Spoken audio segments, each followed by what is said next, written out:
नमस्कार तनु सरोज किचन को आपण मानक अनेक अनेक स्वागत।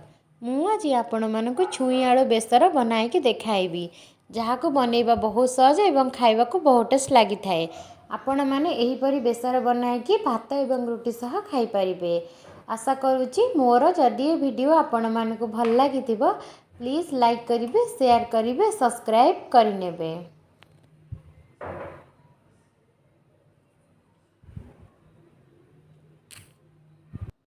देखंतु मुझे सजना छुई आलूर बेसर बनवाई एटी मुझे सजना छुई नहीं मुझे आलू नहीं आपको भलसे धोई मु सफा करी काटी नहीं।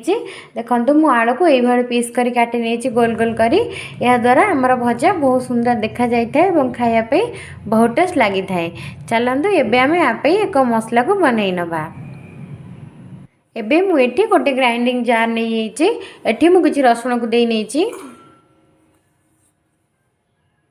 एबे मु एटी गोटे चमच जीरा को एटी देइची।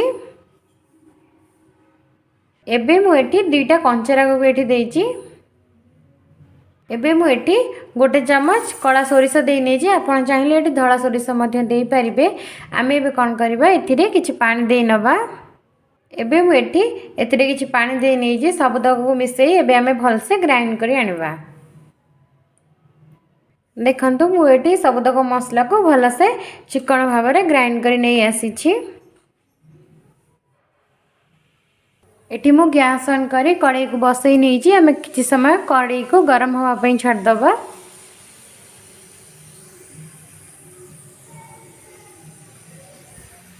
देखंतु एटी हमर कड़ाई भलसे गरम हो गलानी। एबे आम एटी कोन करबा ना 2 चम्मच रिफाइन ऑयल को दे नबा।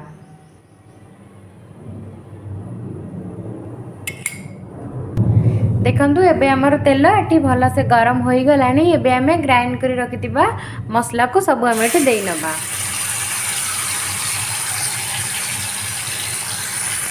एबे आमे एटी सब मसला को देई नै जे एबे आमे एटी गोटे चम्मच लूण को देई नबा। आपण स्वाद अनुसार लूण देई नेबे।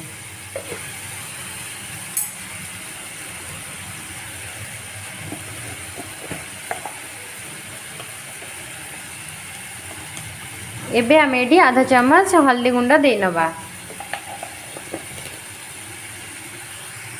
एबे आमे एटी आधा चम्मच काश्मीरी चिली पाउडर को दे नबा। एबे आमे सब तक मसला को एबोली भाव में भलसे गोळई नबा। आमे गोटे मिनिट पर्यंत मसला को आमे कसी नबा।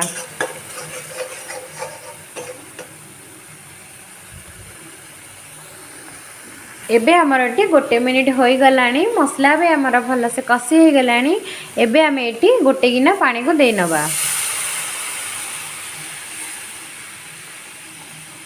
एबे आमे कोन करबा ना आमे एबे चिट्ठी जो पानी दे नै जे एबे आमे आकु भलसे फुटीबा पई छाड़ दबा।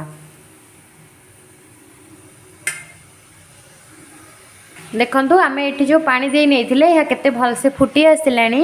एबे आमे काटी रखितिबा आलू एवं सजना छुंकी एठी सब देई नबा।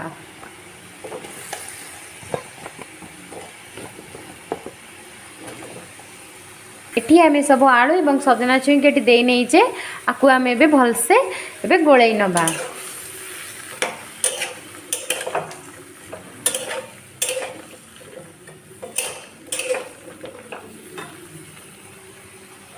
देखंतु एबे आमे एठी आकु भलसे गोळई नै जे एबे आमे एठी आकु 5 मिनिट पर्यंत कवर करि नबा। हमर एबे एठी 5 मिनिट हो गलानी। आमे एबे एठी कवर को काढी नबा। एबे कोन करबा ना आमे सब तक मसला को भलसे गोळई नबा। देखंतु हमर केते भलसे एठी मसला सिझी जाईची।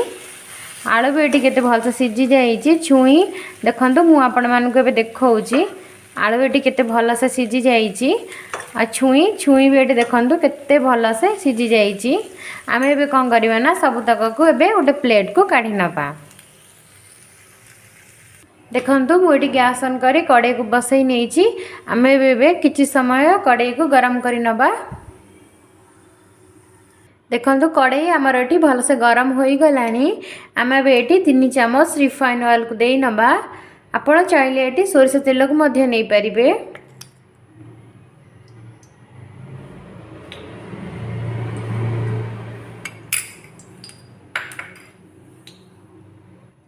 आमर ये तेल भल से गरम हो गलानी आम एटी गोटे चामच पंच फुटण को दे नवा।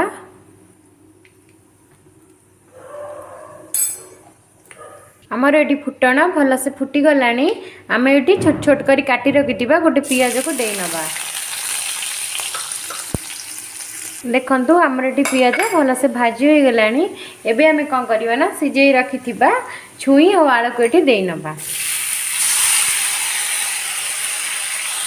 मुझे आपको भल से गोले नहीं आम एबे आपको 2 मिनिट भल से भाजी नवा।